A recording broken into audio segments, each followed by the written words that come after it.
Saudara yang dikasihi Tuhan, ini luar biasa. Karena perkara-perkara ini kita harus jadikan menjadi momentum kekuatan di dalam hidup. Ya, Jumat Agung, ya, Good Friday, kita sudah ya merayakannya, mengambil bagian di dalam momentumnya. Tapi saudara, mana mungkin ada kebangkitan tanpa kematian? Ya, jadi kematian ini sangat penting, saudara. Ya, saudara harus benar-benar tahu bahwa kematian ini momen yang lebih penting dari kebangkitan sesungguhnya, saudara. Ya, tidak, biji itu tetap akan begitu. Ya, satu saja. Kalau dia tidak, mati. Ya, jadi penting sekali, saudara, ya. Dan maknanya di dalam kehidupan kita juga sangat penting. Saya rindu, saudara, ya, kita membaca satu ayat dari Roma pasal 6, ya. Roma pasalnya yang ke-6, mulai mungkin ayat yang ke-5 nih, ya. Saudara kalau perhatikan, ya, momen kebangkitan gitu ya tidak pernah terlepas dari kematian, saudara, ya.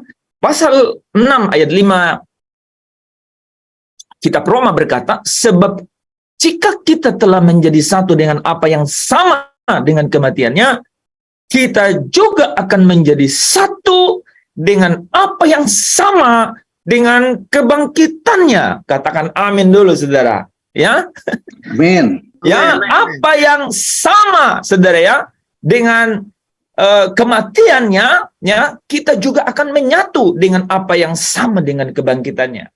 Bapak Ibu, kita harus mengerti, ya, kematiannya Yesus itu apa yang menjadi momen-momen di dalam kematiannya Yesus itu, saudara. Ya, kita penting tahu kan. Nah, saudara, saya mencoba membangkitkan imajinasi kembali, saudara, yang dalam beberapa hari ini, ya, di dalam pasalnya yang ke-6 ayat 6 sampai 7 dikatakan begini nih, saudara. Ya, karena kita tahu, ya, bahwa manusia lama kita telah turut disalibkan supaya tubuh dosa kita hilang kuasanya, ya, saudara, ya. Hilang kuasanya. Agar apa, saudara? Jadi ada menarik di sini, saudara, ya. Manusia lama kita telah turut disalibkan, ya, supaya tubuh dosa kita itu hilang kuasanya, saudara, ya.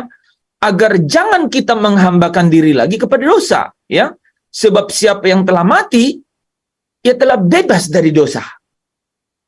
Jadi, kalau saudara perhatikan, apa yang sama dengan kematiannya. Jadi kita perlu menggali, ya. Di dalam kematian Yesus ada apa? Amin, saudara. Supaya kita bisa paham bahwa, wah, ini apa yang sama, ya. Ya, supaya kalau saya mengetahui, ya, artinya saya juga akan menyatu dengan apa yang sama dengan kebangkitannya.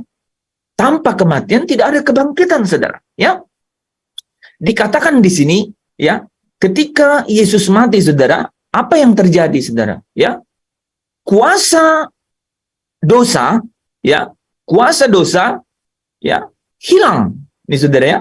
Kuasa dosa hilang. Nah, Bapak Ibu, penting sekali nih kita pahami nih, ya.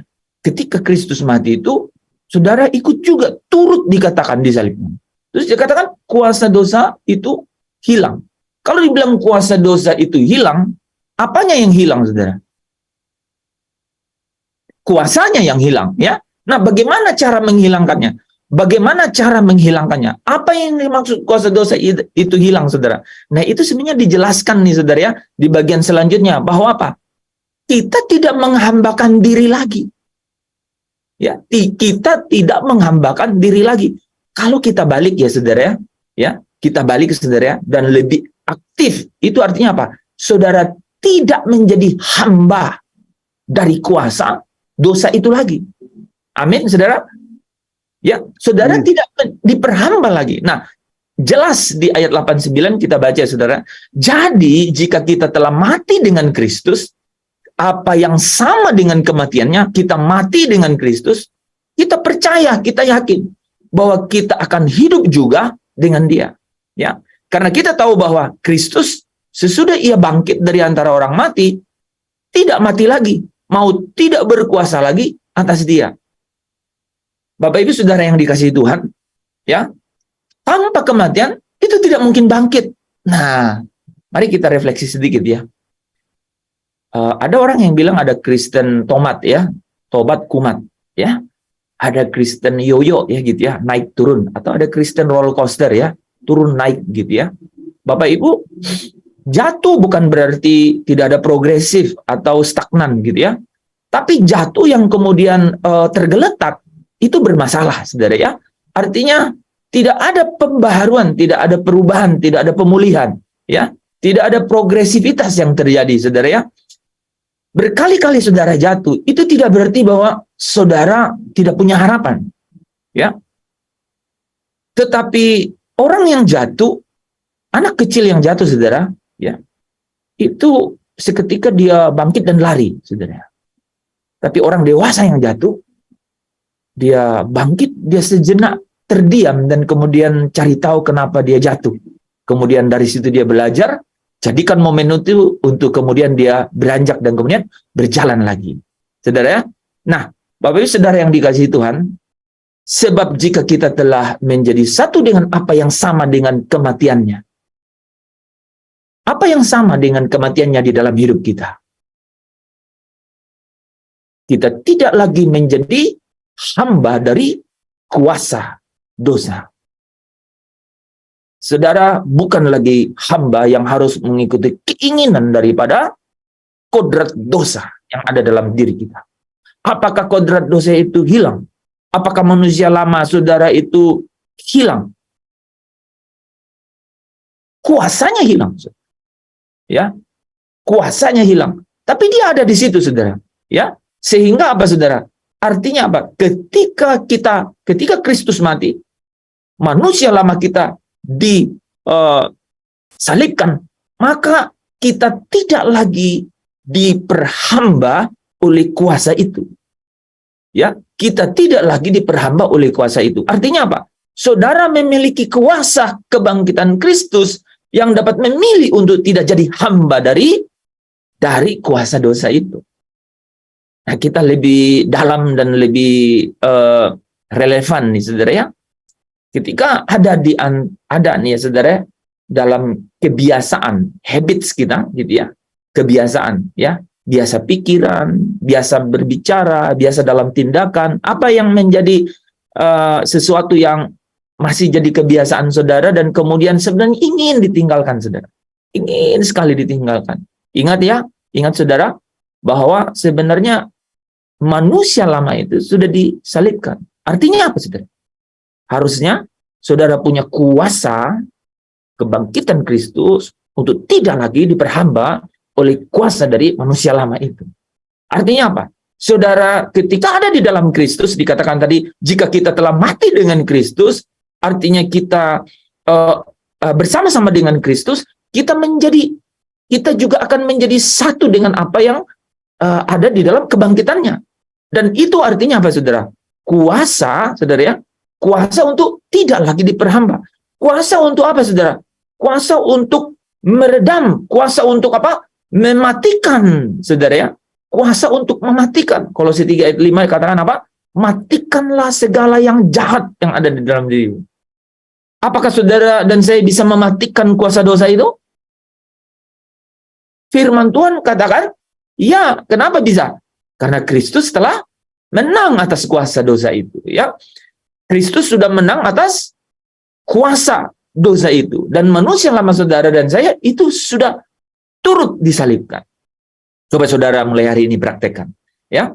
Apa yang menjadi kebiasaan dalam pikiran, kebiasaan di dalam tindakan atau ucapan, ya. Saudara coba ambil tindakan, ya. Dan ini penting sekali, saudara. Saudara harus action, saudara, ya. Saudara harus action, gitu ya. Ya, Petrus memberikan kita satu cara, tips, ya saudara ya. Dikatakan begini, saudara ya. Berjaga-jagalah, ya. Ya, dibilang berjaga-jagalah. Karena apa? Karena iblis itu berkeliling mengaum, ya. Dan kata kerja saudara yang aktif, lawanlah, ya. Lawanlah, ya. Maka ia akan lari daripadamu. Jadi saudara harus ucapkan. Ini menarik, saudara ya. Ketika ada dalam saudara sudah memahami firman ini, saudara harus ucapkan, ya. Saudara ucapkan. Ini saya praktekkan nih saudara ya. Saudara kalau ingin, misalnya nih saudara ya, kemarin tuh ya kejadian nih saudara, kita berbicara mengenai seseorang yang tidak ada di situ saudara ya. Beberapa saat saja ya, kita mulai dengan beberapa narasi, tiba-tiba mulut saya berbicara. Kita tidak boleh bicara mengenai orang yang tidak hadir dalam pembicaraan. Saudara, stop jadi saudara ya. Nah ini saudara bisa praktekkan ya. Misalnya saudara begitu kesal dengan seseorang, saudara praktekkan di dalam nama Yesus ya. Keinginan-keinginan ya, di dalam nama Yesus, kemauan-kemauan di dalam nama Yesus, hal-hal yang ingin mengambil keuntungan di dalam diriku, di dalam nama Yesus. Setiap intervensi dari luar, jadi kita harus bereskan di dalam diri kita dulu ya. Setiap intervensi dari luar yang ingin memprovokasi, membangkitkan keinginan-keinginan ini, dalam nama Yesus, dalam nama Yesus. Nah saudara perkatakan ya, ya saudara ya. Jadi sama dengan kematiannya, harus mati setiap hari ya. Ya, firman Tuhan di dalam kitab Korintus katakan, bawalah kematian Kristus itu ya senantiasa di dalam diri saudara dan saya ya. Nah saudara, mari kita lihat ayat di dalam kitab Roma pasal 6 ya, ayatnya yang keempat. Kenapa ini saudara ya? Dikatakan, dengan demikian kita telah dikubur bersama dengan dia oleh baptisan dalam kematian. Nah saudara kan mungkin berbicara, saya nggak mati Pak, saya masih ada, saya nggak mati.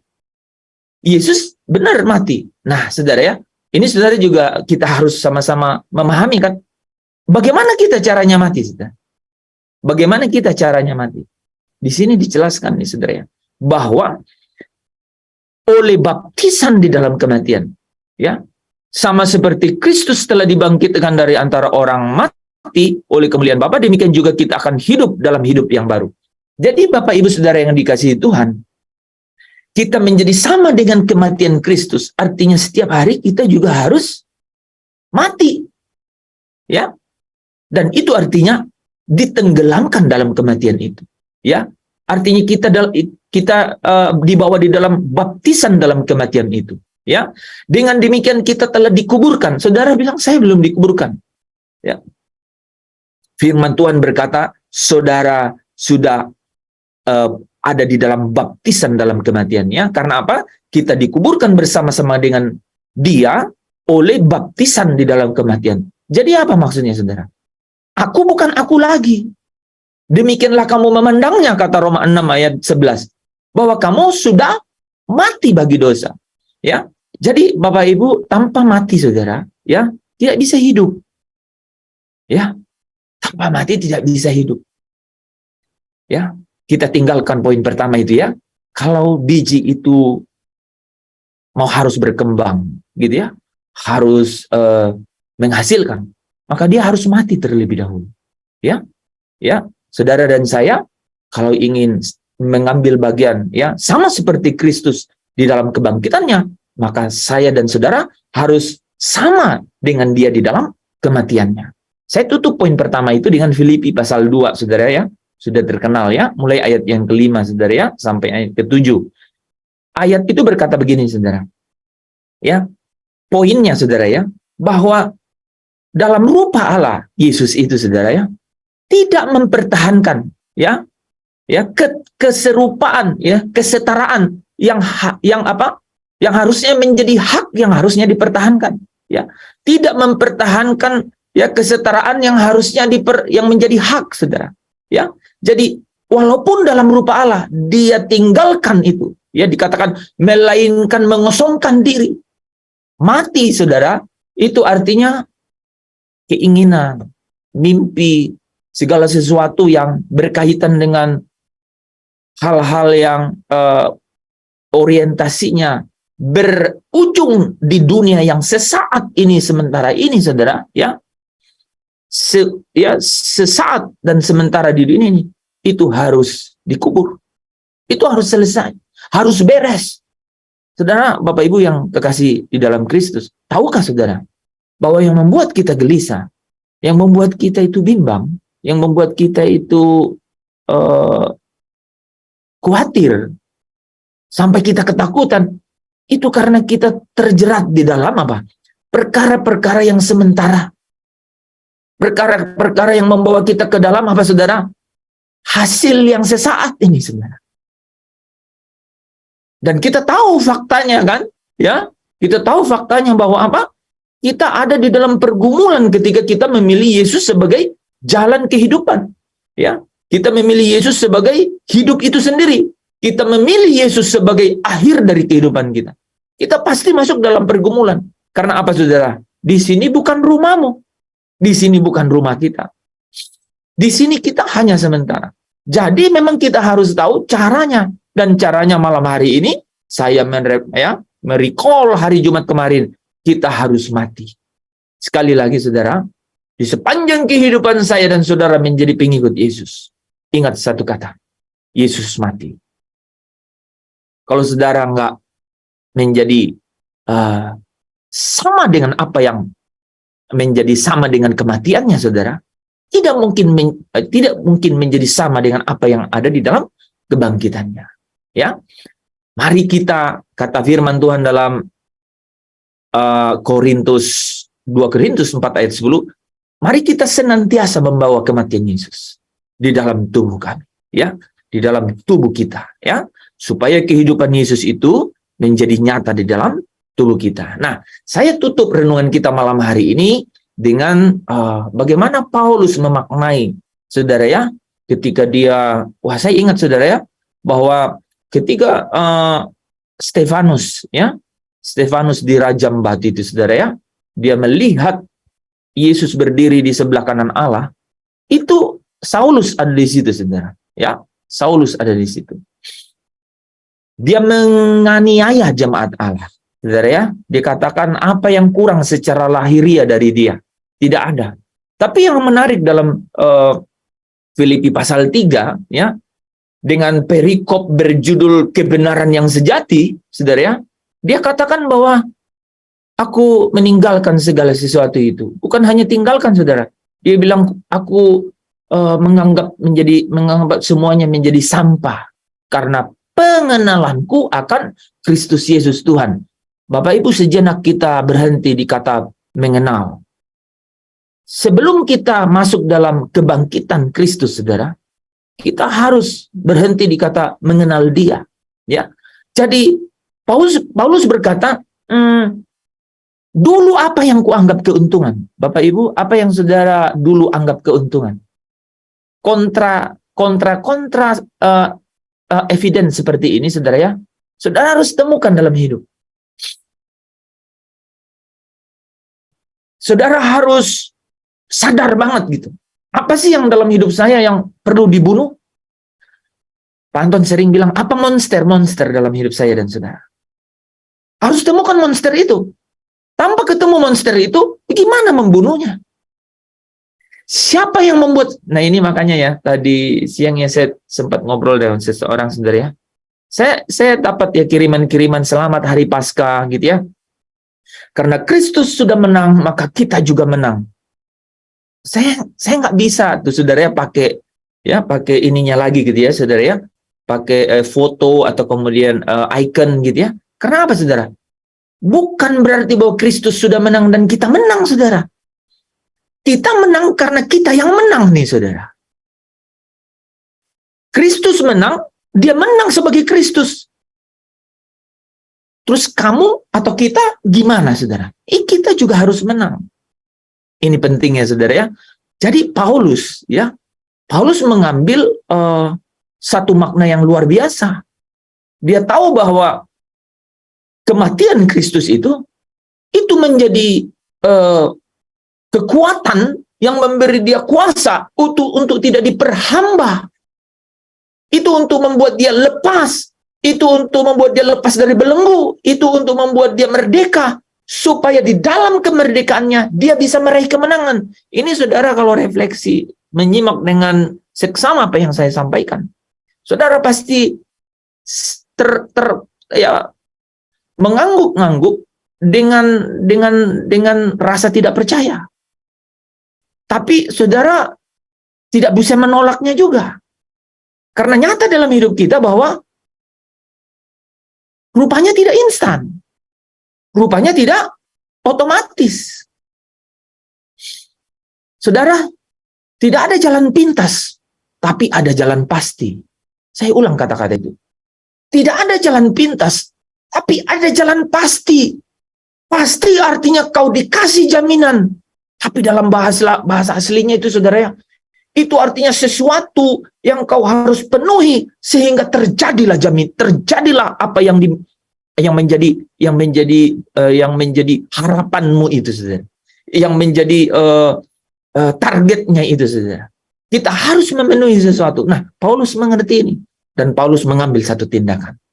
Tindakannya itu luar biasa saudara. Dia katakan apa yang menjadi keuntungan sekarang kuanggap rugi. Kata pertama, jadi dia mencari monster yang paling besar dulu. Bapak Ibu, sejenak boleh ya? Apa yang menjadi monster saudara? Boleh pejamkan mata sejenak saja. Apa yang jadi monster saya? Saudara, dapat. Paulus bilang, apa yang kuanggap keuntungan, sekarang kuanggap rugi. Yang kedua, dia sebut begini, bahkan segala sesuatu. Akhirnya dia bilang segala sesuatu. Bukan hanya monster-monster, artinya sesuatu yang besar. Tapi segala sesuatu kuanggap rugi. Karena pengenalan akan Kristus Yesus. Makanya saudara, di bagian ayat yang ke-10, dia katakan begini. Sekarang yang kukehendaki. Saudara, makna kebangkitan Kristus. Mari kita punya satu irama yang serupa dengan Paulus, saudara ya. Dia katakan, my desire, ya. Ini yang kukehendaki, yaitu apa? Mengenal dia. Apanya? Kuasa kebangkitannya. Ya, dan persekutuan dalam penderitaannya di mana aku menjadi serupa dengan dia dalam kematiannya. Supaya apa saudara? Aku akhirnya beroleh kebangkitan dari antara orang mati. Bapak Ibu, menarik sekali. Ya, kuasa kebangkitannya langsung dikaitkan dengan kebangkitan dari antara orang mati. Jadi, izinkan saya untuk mengkoreksi beberapa hal gitu ya di dalam perjalanan kita sebagai orang Kristen, saudara. Banyak sekali, saudara ya, momen-momen, saudara ya, yang diarahkan kepada motivasi-motivasi hidup yang sifatnya sementara, saudara, dengan kebangkitan Kristus. Ya, ada hal-hal yang kemudian didorong kepada pemenuhan, saudara ya, keinginan-keinginan sesaat dan berhenti di dunia ini. Saya pelajari Alkitab tidak mengajarkan begitu. Saudara, kalau perhatikan ayat ini, Paulus tidak memaknainya seperti itu. Paulus memaknai kuasa kebangkitan itu akhirnya supaya aku akhirnya beroleh kebangkitan dari antara orang mati. Ya, supaya aku beroleh kebangkitan dari antara orang mati. Saudara, kalau ingat kata-kata ini, saya recall satu ayat ya saudara ya, di dalam Wahyu 20 ayat 6. Ini kenapa Paulus begitu berapi-api mengenai yang ku kehendaki. Saudara, finally this is my desire. Dia mau bilang begitu. Aku tahu sekarang. Dia bilang begini saudara ya, pencarianku sudah berakhir. Dan itu artinya apa? Ini yang ku kehendaki ya. Kuasa kebangkitannya supaya aku beroleh apa? Kebangkitan dari antara orang mati. Kenapa? Rasul Yohanes menuliskannya dalam Wahyu 20 ayat 6. Karena berbahagia dan kuduslah. Iya, kamu ya, yang mendapat bagian dalam kebangkitan pertama. Kematian yang kedua tidak berkuasa lagi atas kamu. Kalau kamu mendapat bagian dalam kebangkitan ini, kebangkitan pertama. Ini yang Paulus maksudkan, ya. Karena apa saudara? Kalau saudara dan saya bangkit pada kalau saudara dan saya mendapat bagian dalam kebangkitan pertama ini, maka engkau akan menjadi imam-imam bagi Allah dan bagi Kristus, ya, dan memerintah sebagai raja. bersama-sama dengan dia 1000 tahun lamanya. Ya, pengertian 1000 tahun lamanya itu, saudara ya, itu adalah satu waktu. Ya, di dalam 2 Petrus 3 berkata, 1000 tahun itu bisa satu hari artinya bagi Allah. Ya, 1000 tahun bisa satu hari, atau satu hari 1000 tahun. Ya, nah, makna sesungguhnya kata 1000 itu sudah banyak, saudara. Artinya hanya Tuhan sebenarnya yang paling tahu seberapa lama 1000 tahun ini, saudara ya. Di dalam tafsiran yang sesuai dengan perjalanan seorang Kristen, saudara ya, 1000 tahun ini artinya sejak engkau bangkit bersama dia sampai dia datang kembali. Sejak engkau bangkit secara rohani bersama dia sampai dia datang kembali. Ya, nah, saudara tahu nggak kenapa dikatakan berbahagia? Karena di ayat 5-nya katakan begini, saudara. Orang-orang mati yang lain tidak bangkit. Saya ulang, saudara ya. Orang-orang mati yang lain tidak bangkit sebelum berakhir masa 1000 tahun itu. Jadi berbahagia dan kuduslah. Makanya, saudara, Paulus katakan, ini yang ku kehendaki, supaya aku akhirnya beroleh kebangkitan dari antara orang mati. Nah, Bapak Ibu, di bagian akhir nih, saudara ya, menerima bagian di dalam kebangkitan dari antara orang mati. Ada akhir. Karena akhir ini akan menuntun kita melintasi alam baka dan sampai kepada apa, saudara?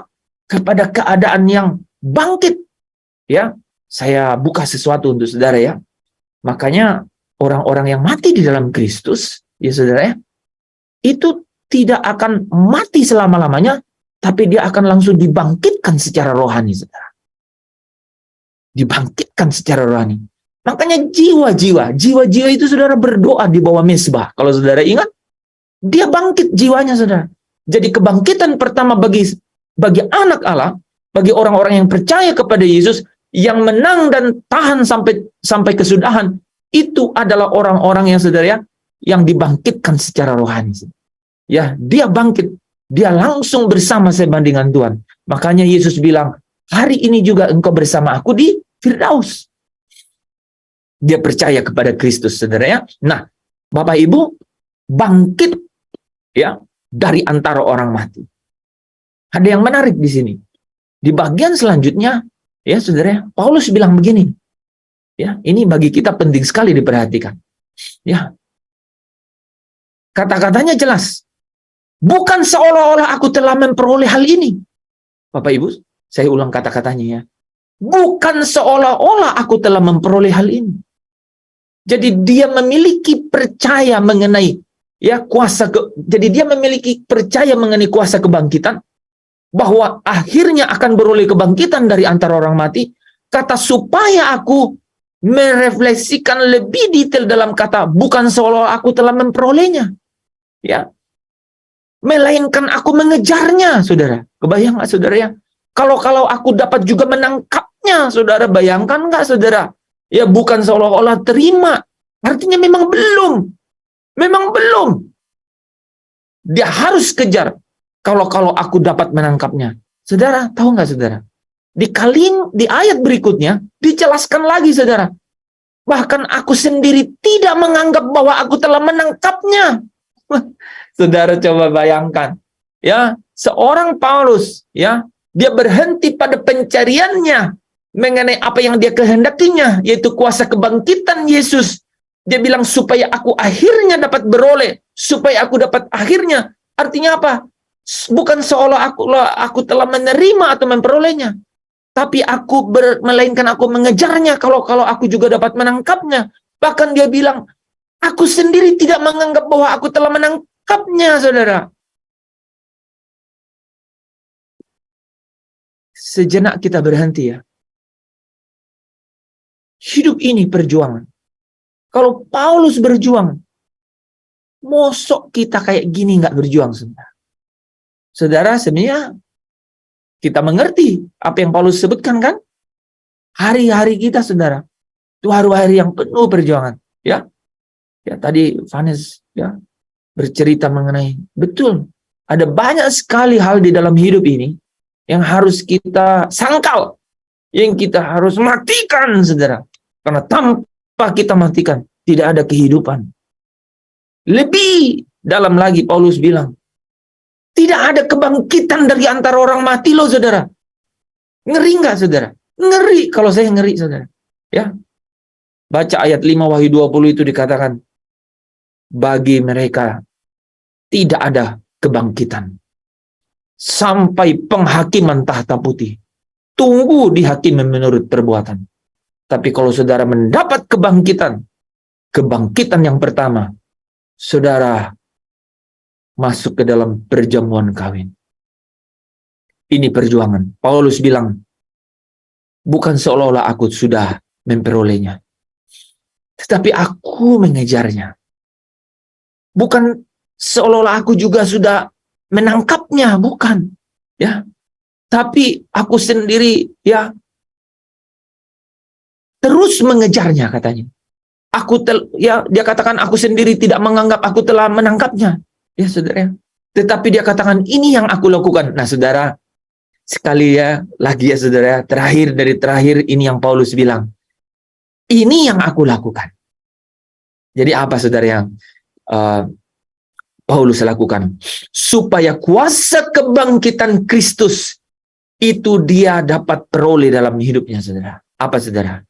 Ya, from tonight on, saudara ya, dari malam hari ini. Ingat ya, saudara ya, ini, saudara, aku melupakan apa yang telah di belakangku. Boleh lambaikan tanganmu, apa yang ada di belakangmu. Coba, saudara, ingat apa yang ada di belakangmu. Ini caranya untuk dapat kuasa di dalam kebangkitan Kristus. Paulus bilang, aku melupakan apa yang telah di belakangku.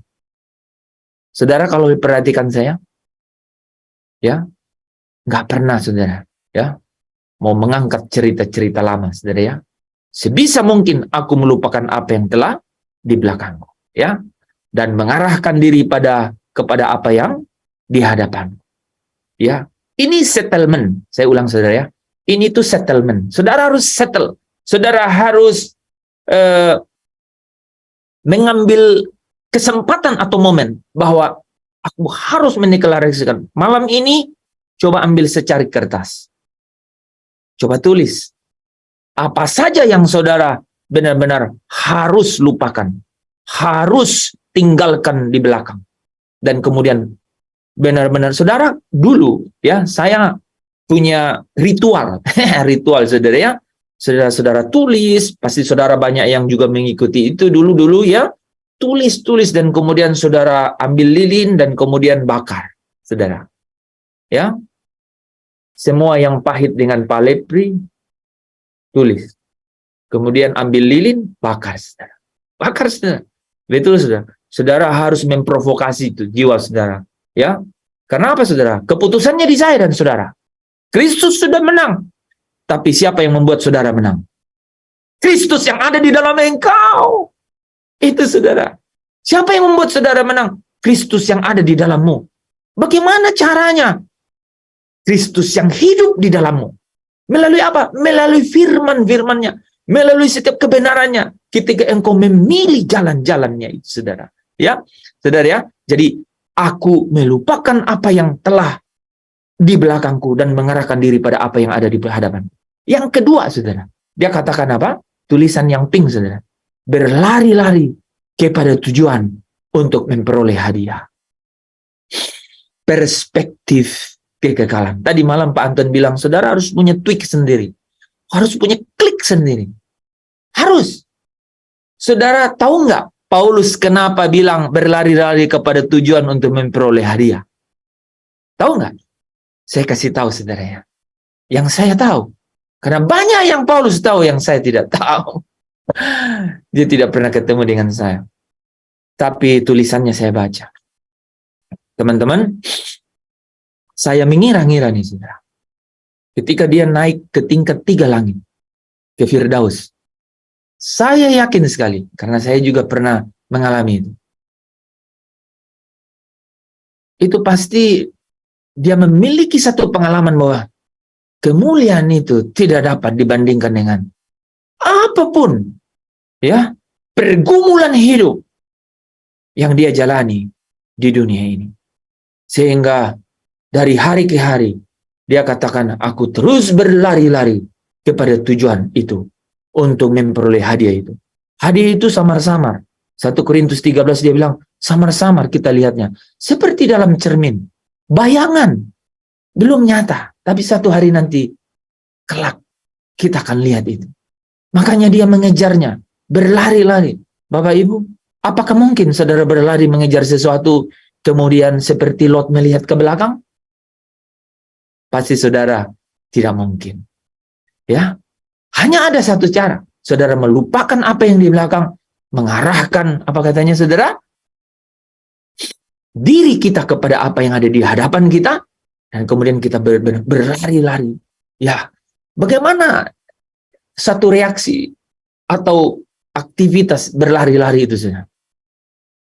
Saudara bisa kasih satu ilustrasi, ya, berlari-lari kepada tujuan gimana, saudara? Dengan segenap tenaga, dengan segenap gairah, benar-benar kita fokuskan kepada tujuan itu. Amin, saudara.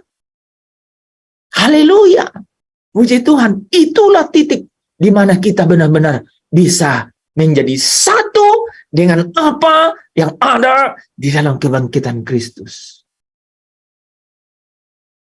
Mengejar dengan berlari-lari kepada tujuan itu. Paulus menyebutnya panggilan surgawi dari Allah dalam Kristus Yesus. Bapak Ibu, Bapa sedang menunggu engkau pulang. Siapa yang mau pulang ke rumah Bapa? Boleh lambaikan tanganmu. Betapa besar, betapa hebatnya saudara. Karya Allah itu. Wow, luar biasa itu ya. Kita bangga punya Allah seperti dia. Amin. Siapa yang bangga punya Allah seperti dia? Wow, luar biasa. Bangga, betul bangga? Amin. Nah, mari kita angkat pujian ini saudara ya. Bahwa kita itu bangga punya Allah seperti dia. Kami bangga. Kami bangga. Allah sebenarnya. Mari yang bangga dengan Tuhan.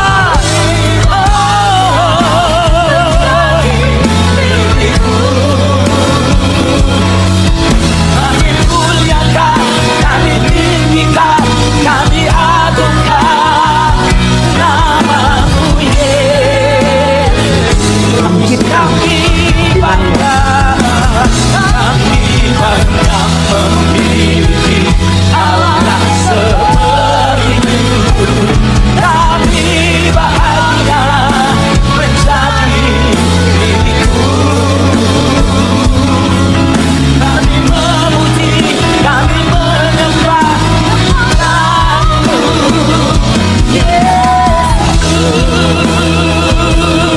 Mari berdiri bersama-sama di hadapan Tuhan. Kami bangga memiliki Allah seperti. Mari yang bangga sama Tuhan, angkat kedua tangan kita, sanjung sembah Dia.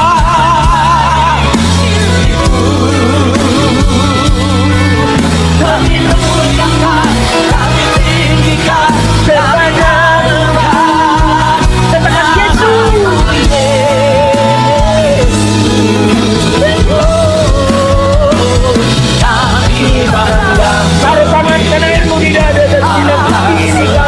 ini iman kami Tuhan.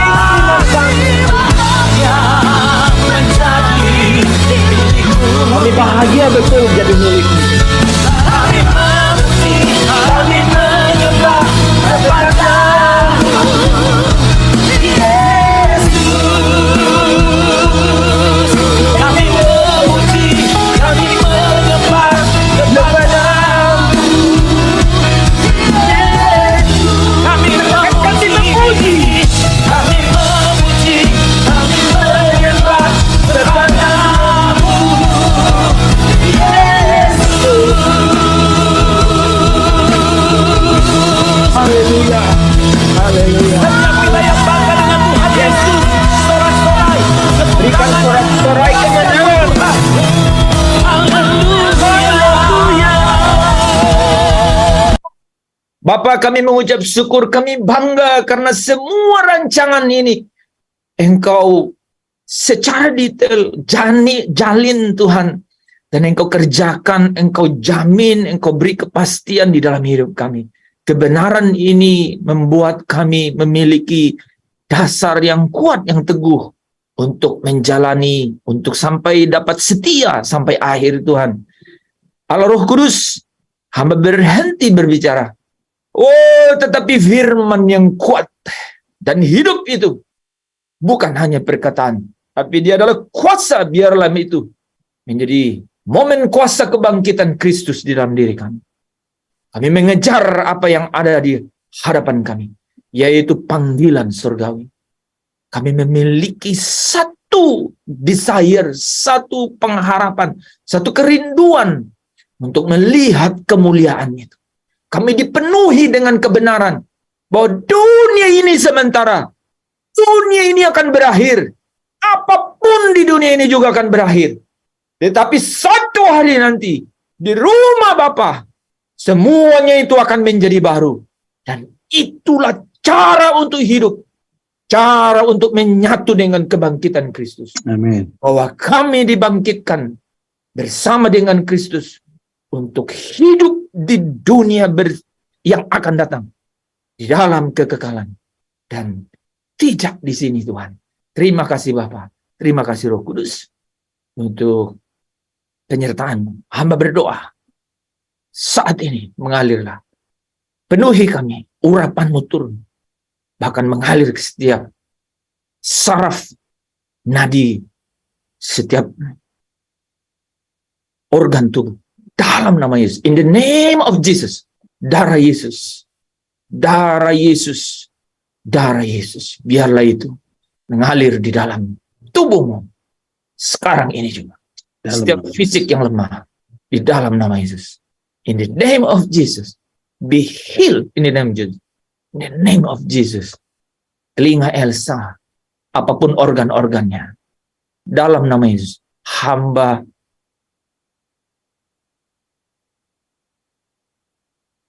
yakinkan dalam nama Yesus. Hamba deklarasikan dalam nama Yesus. Amin. Firman Allah. Amin. Bahwa engkau sudah sembuh. Amin. Dalam nama Yesus. Kelemahan ini Tuhan, engkau angkat dalam nama Yesus. Sempurna organ tubuhnya. Setiap anak-anakmu yang dalam kelemahan tubuh. Organ-organ yang sudah usang. Tuhan, dalam nama Yesus. Engkau berikan organ yang baru. You are the creator. Kau ciptakan. Di dalam kehendak-Mu.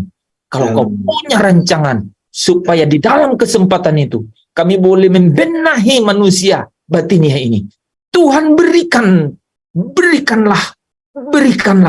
kesembuhan. Berikanlah keadaan yang ringan itu Tuhan. Berikanlah keadaan yang enak dan ringan itu Tuhan. Supaya di dalam kesempatan itu. Kami dapat memakainya. Untuk membenahi manusia batiniah kami. Untuk menjadi hal yang berbau harum di hadapan. Roh Kudus, terima kasih. Teruslah memenuhi kami semua.